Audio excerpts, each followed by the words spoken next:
kita lupakan dulu ya nasihat-nasihat umum. Kita bakal fokus ke cara mengubah pengalaman kerja Anda jadi aset beneran, tanpa harus mengorbankan waktu dan energi yang udah pasti terbatas.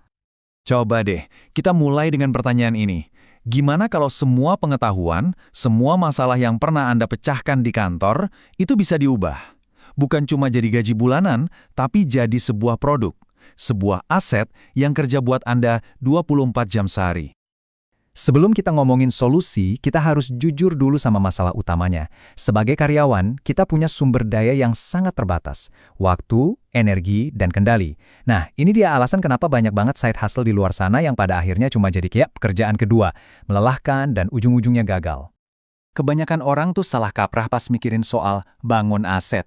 Yang kebayang langsung bisnis besar, butuh tim, operasional harian yang ribet, modal gede.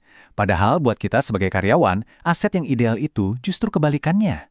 Kita butuh sesuatu yang gesekannya minim, bisa dikerjain kapan aja kita sempat, dan yang paling penting, nggak akan ganggu pekerjaan utama kita. Nah, dari semua pilihan yang ada, e-book ini muncul sebagai solusi yang paling ideal. Kenapa? Bukan kebetulan, tapi karena dari strukturnya aja, e-book ini emang dirancang untuk realita hidup seorang karyawan yang sibuk. Yuk, kita bedah satu persatu keunggulannya. Ini dia keuntungan pertama yang mengubah segalanya. Produksinya itu benar-benar asinkron. Beda banget sama kerjaan freelance yang dikejar deadline klien atau bikin konten sosmed yang harus konsisten tiap hari. E-book tuh nggak peduli kapan Anda ngerjainnya. Anda bisa nulis 30 menit setelah anak tidur atau 20 menit pas lagi di kereta. Aset Anda tetap terbangun, pelan tapi pasti. Nah, ini konsep intinya. Kita mengubah waktu jadi aset. Anda kerja keras di awal buat nulis, tapi setelah selesai, produk itu bisa dijual lagi, dan lagi, tanpa minta waktu Anda lagi. Ibaratnya, pengetahuan Anda itu dibekukan jadi sebuah aset yang terus-menerus menghasilkan nilai. Ini nih, ketakutan banyak karyawan hebat yang mau mulai sesuatu. Takut citra profesionalnya keganggu atau dianggap jualan di kantor. Nah, e-book ini ngatasin masalah itu dengan elegan banget. Anda bisa nerbitin secara anonim atau pakai nama samaran. Nggak perlu promosi ke teman kantor, nggak perlu personal branding heboh. Anda bisa bangun aset ini dalam mode siluman yang benar-benar aman.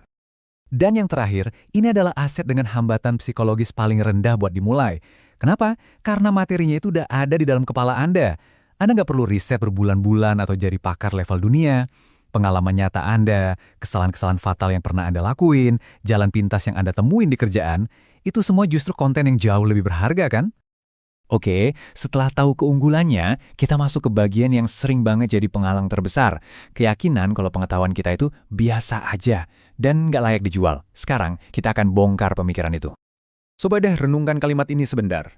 Mungkin cara Anda bikin laporan yang efisien itu sekarang udah terasa biasa banget buat Anda. Tapi, buat anak baru yang lagi pusing 7 keliling hari ini, cara Anda itu bisa jadi pencerahan yang luar biasa berharga. Ingat, nilai sebuah informasi itu relatif. Coba lihat contoh-contoh di sini. Ini kan bukan topik yang butuh gelar profesor ya kan? Cara bertahan di tahun pertama kerja, cara efisien biar nggak lembur, atau bahkan template laporan yang selalu disetujui bos. Semua ini adalah masalah nyata yang solusinya ada di dalam pengalaman Anda. Ini aset yang spesifik dan banyak banget dicari orang. Oke, bikin produknya itu satu hal, tapi bikin produk itu jadi pasif, nah itu cerita lain. Di sini kita akan bahas sistem di baliknya. Dan kuncinya cuma satu, paham bedanya promosi dan distribusi. Ini beda banget loh. Jadi gini bedanya. Promosi itu ibarat Anda teriak-teriak di pasar, coba narik perhatian orang. Itu buang-buang energi terus. Sebaliknya, distribusi pasif itu kayak Anda buka toko di jalan yang emang udah rame sama orang yang lagi nyari barang Anda. Setelah tokonya buka, Anda bisa pulang. Motonya sederhana, produknya diam, permintaannya yang datang sendiri. Biar sebuah sistem itu benar-benar bisa pasif, keempat syarat ini hukumnya wajib. Harus terpenuhi semua. Kalau satu aja hilang, misalnya Anda masih harus balasin chat buat transaksi, ya itu bukan aset pasif lagi namanya. Itu udah jadi kerjaan baru. Baik, sekarang kita lihat gimana arsitektur ini jalan di dunia nyata, khususnya buat pasar Indonesia. Ini cetak biru praktisnya, langkah demi langkah. Nah, ini dia alur kerja pasif yang kita mau. Seseorang punya masalah, dia ketik di Google. Terus Google ngarahin dia ke tulisan simple Anda. Di situ ada link pembayaran. Dia klik, bayar, dan sistem otomatis ngirimin e-booknya. Coba perhatiin, ada nggak langkah di sini yang butuh campur tangan Anda? Nggak ada sama sekali kan? Semuanya otomatis. Slide ini penting banget. Ini adalah jebakan-jebakan yang harus Anda hindari. Kesalahan paling umum itu fokus ke alat kayak sosmed, padahal itu butuh kehadiran konstan. Pendekatan yang benar adalah fokus ke jalur pencarian pelanggan. Kita bangun sistem buat traffic yang stabil dari orang yang emang lagi butuh, bukan ngarep viral yang untung-untungan.